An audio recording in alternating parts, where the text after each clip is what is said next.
We always talk about the starting five, but who are the best closing five for the Tar Heels? This is David Noel, and you're listening to Locked On Tar Heels. You are Locked On Tar Heels, your daily podcast on the UNC Tar Heels. Part of the Locked On Podcast Network, your team every day.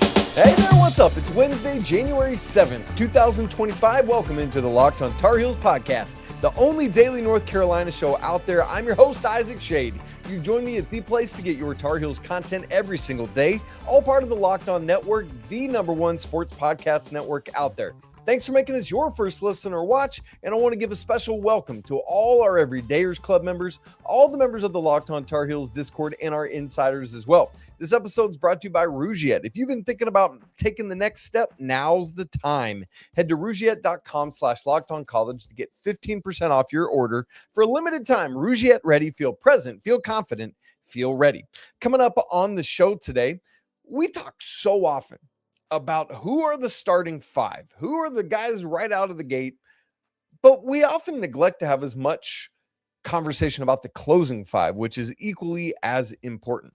Also want to talk about Coach Davis's ACC coaches press conference on Monday and the things he harped on there. We'll look at that, as well as some more transfer portal news, of course, in football, a second quarterback commit in the last 3 days, and maybe even more importantly, 3 big-time players for Carolina are re-signed and ready to rock yet again. Let's get right into this.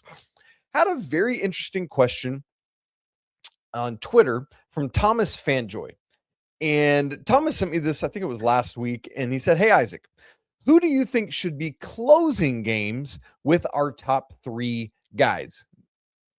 I kind of like Dixon Powell combo from last night, but I still feel Luka would give us the highest ceiling. I think the Dixon Powell combo was coming out of the Florida State game for what it's worth, but I still feel Luka would give us the highest ceiling. I love the podcast and listen every chance I get. First off, Thomas, thank you. Really, really appreciate your kind words, man. That is what it's all about, and that's why we're here. Second, I love this question. It's so great. So Thomas asks, who should be closing the games with our top 3 guys? Meaning Seth Trimble, Caleb Wilson, and Henri Veesaar, the only 3 players on this team who have scored 20 or more points this season. So obviously, those 3 guys, you expect them to be in the game for a variety of reasons, right? I know Thomas is assuming that, but let me just quickly make the case for why it should be them. They are Carolina's 3 best offensive options right now. They bring Wilson and Veesaar the front court presence that you need. That is Carolina's best opportunity. Seth brings all the explosiveness, 80% free throw shooting. I know he's not there right now this season specifically, but that's where he's at. And then that individual defensive capability that can match. So all 3 of these guys, the two-way threats that you need. So let's put that aside and agree with Thomas. Yes. And then the other thing is just this question in general. I love the concept because so often we think about how we start anything in life. How do we start our day? How do we start an event? For me as a planner of worship services, how do we start? But so often people forget to pay attention to how important ending something well is as well. For example, people often talk about how great SNL is, but one of the biggest knocks on SNL forever has been their inability to know how to end skits well. They just kind of taper off or die. Or think about your favorite TV shows often, or your favorite movies. Often they're great and you love them because not only do they start well, but they end well and have a great middle in between. My wife and I and my in-laws just watched a movie this week called The Roses. It was hilarious. So funny. Benedict Cumberbatch, Olivia Colman, great, crying, good grief. But the ending was just like, So every time we've talked about that movie, we've said, boy, that was hilarious. Well, it didn't really end well. That caveat is always going to be there. For Carolina to win games and win them well, the closing 5 have to be equally as important as the starting 5. And so often what we look at when a game is said and done is not who started, but who got starters minutes, or who were the top 5 in minutes played in any given game. So to Thomas's question about who would be the other 2 that I would put with that starting, or that big 3, I, more often than not, am going to say Jarin Stevenson and I almost said Drake, Jonathan Powell. And I know particularly the Powell of it might not be in agreement. However, I want to caveat this or even sit on the fence a little bit, saying that it depends on what the late situation in the game is. So let's say Carolina is up 5 with 2 minutes to go. I want Stevenson and I want Powell. Why? I've used this analogy before on the show, but I'll use it again because I think it works really well. It's similar to a baseball team. You know, I'm a baseball guy. I love it so much. A baseball team up a run, maybe 2 in the 8th or 9th inning, and they pull a weak corner outfielder who's a better hitter in favor of a much better defender who might not be as good a hitter. Why? You don't necessarily need the runs, but you need the outs. You cannot have liabilities out there defensively. Similarly, if Carolina is nursing let's say 2 possession, I even like that better than 5 points. Let's say a 2 possession lead with a couple minutes to go. You want your best defensive options out there, along with guys that can also score. So we've already said you've got your best 3 scorers. And I know Luka arguably could be in that top 3 mix, but he hasn't. He hasn't scored 20. The others all have. But I would say he's in the top 4. But Luka also is more of a defensive liability than either Jarin or Jonathan. And think about the size of this. You've got, in this scenario, you've got Seth at the 1. I'm very comfortable over the course of the last 2 minutes with letting him be the point guard. And then JP at the 2, Jarin at the 3, Caleb at 4, Henri at 5. That is a massive, massive lineup that is going to be active defensively. That's going to be locked in. That's going to make it very difficult on the opposing team to score. Now, here's another consideration for that. However, let me give this caveat. If it gets down to 1 possession, or if it gets down to 1 possession, let me say that first. I would actually do some offensive defensive subbing. Why? Jarin Stevenson is not a great free throw shooter. Henri, Caleb, fine. But man, it's even hard as I say this, but go with me on it. Seth, Kyan Evans, Luka, Bogavac are your best free throw shooters. Career 80%, essentially. Luka hasn't really shot that yet this year, but you trust that more than a Stevenson with the game on the line. So if you have the ability to make offensive, defensive substitutions, that's what I would go with. Now, let's go to a closing scenario where Carolina, let's say, is down by a possession or 2, and you desperately need points. I'm sticking with that big 3. I'm going to go Luka instead of Jonathan Powell, and I would stick with Jarin Stevenson. There could also be a scenario where, depending on how Kyan has played, I would utilize him in place of either Jarin or Luka. More likely than not, it would be Jarin. I'd go back to that starting 5 in that scenario. But I would say, on the whole, more often than not, my answer to this is the big 3, Henri, Caleb, Seth, along with Jarin.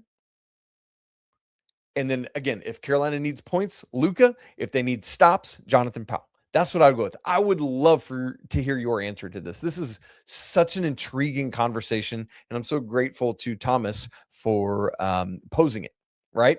Now, speaking of defense, Carolina needed more of it on Saturday against SMU, and Hubert Davis spent the vast majority of his media availability on Monday discussing that. We'll get to that coming up in just a second. Right after I tell you about FanDuel. Look, Fridays already feel different during the basketball season, and FanDuel is working to make them even better because every Friday night before games tip off, FanDuel gives you a new way to kick off the weekend with what they're calling NBA Happy Hour, which is your official pregame, a limited time window where special offers drop right inside the FanDuel app before the NBA action starts. Boosts, bonuses, other surprises. Well, you got to check it out. It's going to be Friday from 6 to 7:30 p.m. Eastern time, and that's appointment viewing NBA Happy Hour. Plus, the timing is perfect. It's right before NBA games tip off, right before the weekend starts. It's going to add extra energy to your Friday night without having to overthink it. Let's look back at some college basketball odds, though. Wooden Award, the nation's best player, Caleb Wilson, alone in 4th place in these odds at plus 2,000. The 3 guys ahead of him, Right down the road, Duke's Cam Boozer, AJ Debinsa up at BYU, and Braden Smith at Purdue. That's the guys that have better odds than Caleb right now, but he is fourth. Great stuff. Go check it out if you think that Caleb can keep moving there. So before tip-off, check the FanDuel app. See what's dropping during NBA Happy Hour every Friday night from 6 to 7:30 p.m. Eastern Time. A little basketball, a little action, and a whole lot of Friday energy. That's NBA Happy Hour only on FanDuel, the official sportsbook partner of the NBA. Thanks for making Locked On Tar Heels your first listener watch of the day. Thanks for making Locked On Network the #1 sports network out there. If you want to go even deeper with Locked On Tar Heels, there's a brand new thing called the Everydayers Club, where you can get great perks. There's different tiers you can check out as well. I'd love for you to see it. It's in the show notes. The link is lockedontarheels.supercast.net. All right. On Monday during college basketball season, each of the ACC coaches has a 10-minute window of media availability with various media. You can hop on, ask questions. It's quick. It's kind of rapid fire, short answers from the coaches. It moves. Basically, the entirety of Coach Davis's 10 minutes were him talking about the defense or being asked about the point guard situation and him basically giving a non-answer. There were other things, but those were the two key things. We'll unpack some of those. As far as defense, he said ultimately that was the biggest factor in the loss to SMU. I mean, clearly, obviously, yes. He said, and then he was asked about the offense too, and those struggles, and he named a few things and then went right back to the defense. So it was clear and obvious that's what on his mind. He said, quote, defensively, the issues came from every direction: one-on-one, perimeter, post, transition, pick and roll, closeouts, middle drives, just different things defensively that contributed to them, SMU, shooting such a high percentage in the second half. And so there's all of that. I mean, and clearly when he's saying that, it's all over the place. Coach Davis is saying basically in any aspect of defense that we needed to play, we failed. We did not do our job. And for me, this comes down to a couple things. Number one, I think, and we talked about this Monday, there are some philosophical things I would rather see a little bit different in a moment like that, where the opposing team's guard is just going off and Seth Trimble should be on him all the time. Don't switch that. That's fine.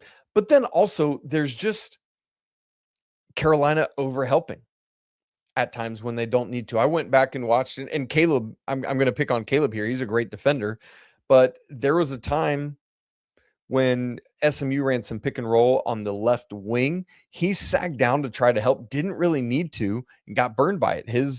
The play, I forget what player he was guarding, but it got kicked out to him. He made a three. Had Caleb stayed attached and let the other guard, it was Henri and I want to say Seth, let them navigate it, everything would have been fine.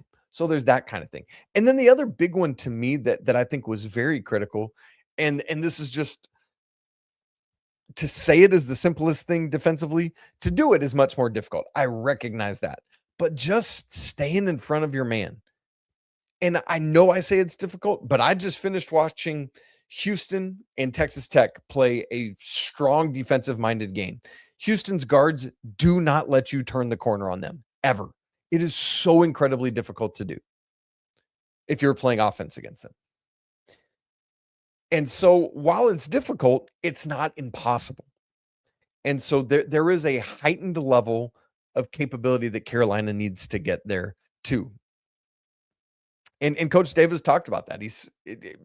With no midweek game and waiting for Wake, he said, quote, because we don't have a midweek game, we can have some practices where we're working solely on us as opposed to like a scouting report is what he means by that, and getting us right on both ends of the floor. So again, there is the defense, and I'm sure there's going to be some principles that they're going to talk about. I'm sure there's just going to be some respect they're going to talk about of like, do your job. And then also on the offensive side of it, he said, we're going to get right on that end of the floor too.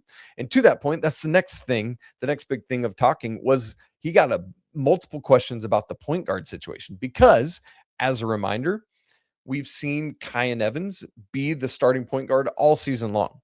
We've seen a couple times where Derek Dixon seems like he's maybe rising up and is going to take that position kind of away or steal some of those minutes. and it hasn't really fully come to fruition. Also, Seth has now played 4 games. Seth Trimble has since coming back from his injury, and we've seen him seemingly have the ball in his hands more and more every single game, and getting to the point where he might have had the ball in his hands more than either of the other 2 guys against SMU. And so coach was asked about that.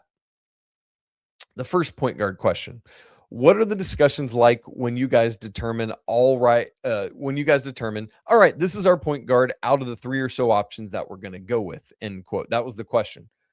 And honestly, I thought I'll read you what Coach Davis said. I thought it was a complete non-answer of like, he gives what seems to be some rationale, and I hear it and I get it, but he wasn't committing to Kyan. And that's the takeaway for me. He had an opportunity to commit to Kyan Evans is our point guard, but he didn't say that. He said, quote, "I love multiple playmakers out there on the floor. I don't want to determine this guy's a point guard, this guy's a 2 guard, he's a small forward. I want basketball players who can handle the ball. You see how Caleb gets a rebound and he brings the ball up and starts our offense. Just having multiple ball handlers out there against teams that pressure like SMU, that they don't dictate and decide how efficient we play on the offensive end. We're able to get to our sets, get into scoring positions, and just find different combinations that give us multiple players to be able to do that. That's something I've always done, and it's something I'm going to continue to do this year." Okay, I hear that, but Carolina at times is having trouble to get into sets against that pressure. You saw there was in the Florida State game, I think it was, the great dump off to Caleb Wilson for that just tomahawk reach back dunk.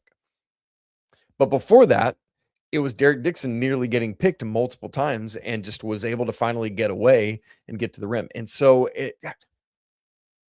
I don't know. But then the very next question, Coach Davis is asked about it essentially again. Will we see more Seth at point guard like SMU? And it's a valid question because Seth was running the point. And Coach Davis essentially gives the same non-answer of like, well, I like to have multiple guys. I don't like to give positions. And I like to see Caleb bring it up if he gets it, rip and run. But at the end of the day, let's go to football. If you've got multiple quarterbacks, you don't have any quarterbacks. And so, yes, it's good to be able to have multiple guys that can do it. But let's identify, here's your point guard. Here's your backup point guard. Here's our tertiary guy that can handle the ball when we need him to. Here's Caleb Wilson who can rip and run. But let's have the role definition to help these guys out. And then the last thing I want to touch on from Coach Davis's availability was asked, same thing we talked about earlier this week. Coach, do you think that Saturday was a blip, or did you see things on film that could lead to issues down the road? That was the actual verbatim question. He discussed, again, that defense, talked about what I said earlier, how SMU was able to pretty easily break down Carolina one-on-one, guys not staying in front of their man. He said transition came from turnovers and bad shot selection. So that's part of it, that some of SMU's SMU's explosive offense was not a defensive issue. It was a shot selection issue, which can lead to that as well. And the third thing he identified was slow rotations in defense, meaning if you get switched off or if you double and then you're having to rotate, he's saying guys weren't doing it as quickly as they needed to. Or if help defense needed to come over on a dribble drive, it wasn't coming across the lane as quickly as it needed to. And so basically Coach Davis then said, I hope it's just a blip, but I don't know.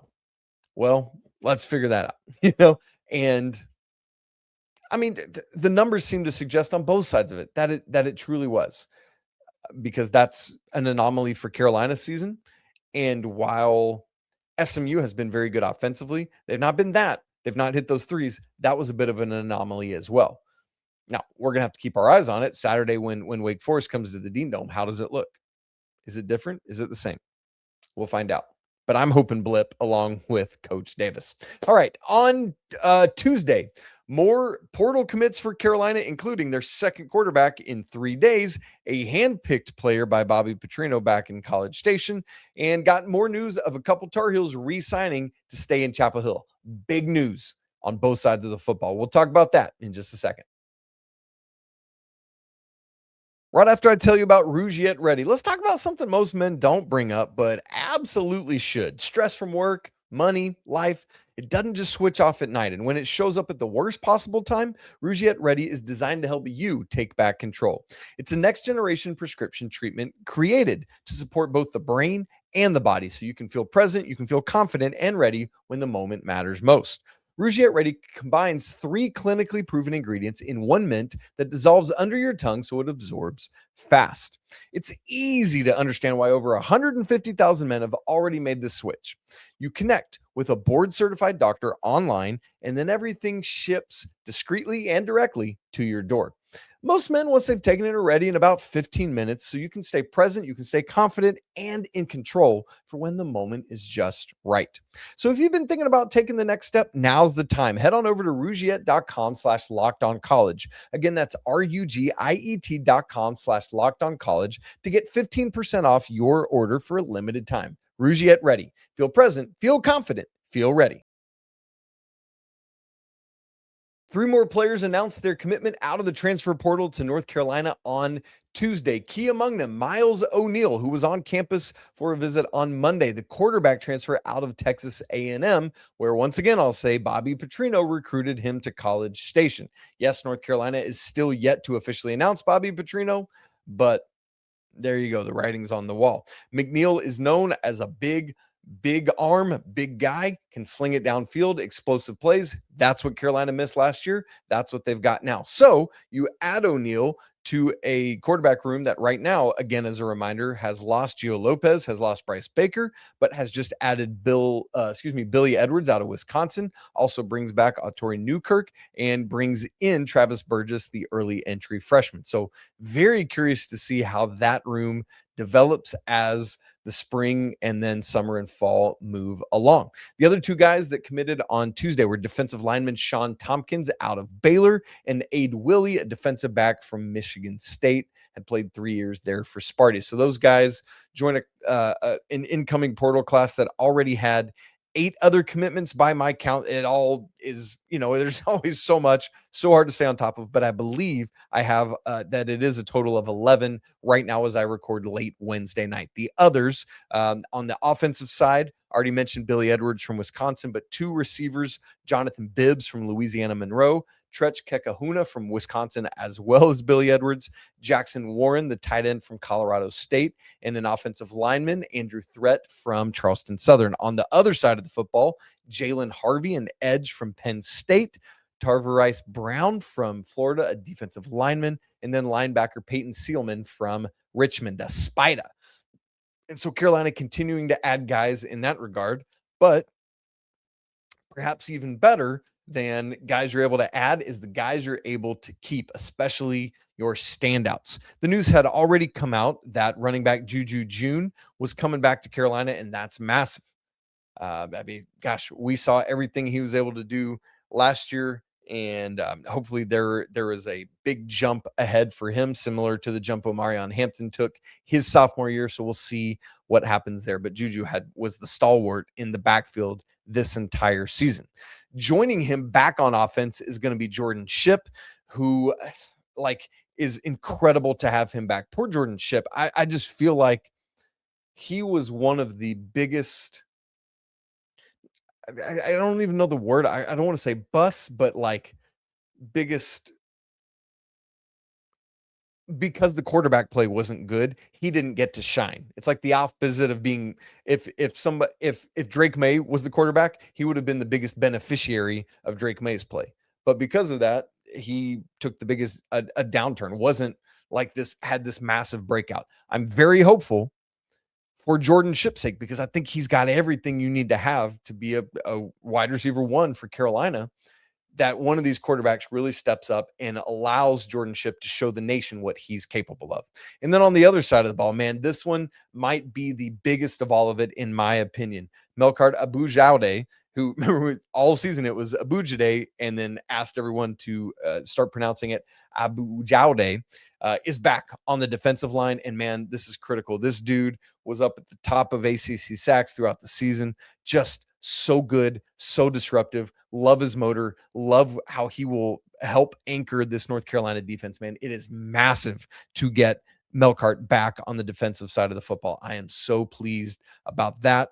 Curious to see who all Carolina is going to be able to put around him. But boy, is that a big deal. So the transfer portal is going to continue to move, continue to swirl. We'll keep our eyes on anybody else going into the portal, anybody else coming to North Carolina, and I'll get you updated on that.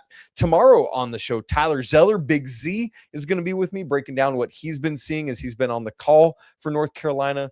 Talking about back at the SMU game, what happened? What did he see? How can Carolina fix that ahead of the Wake Forest game on Saturday? So make sure you tune in to that one. If you haven't subscribed, a great way to make sure you don't miss it is to subscribe to Locked On Tar Heels on YouTube and on your favorite audio platform so you don't miss a second. If you haven't checked out the brand new Everydayers Club, do that. The link is in the show notes, as well as the link for the Locked On Tar Heels Discord, where you can join a great community of Tar Heel fans. Would love to have you there as well. You guys, it's always a great day to be a Tar Heel. We'll talk again tomorrow with Big Z, but until then, peace.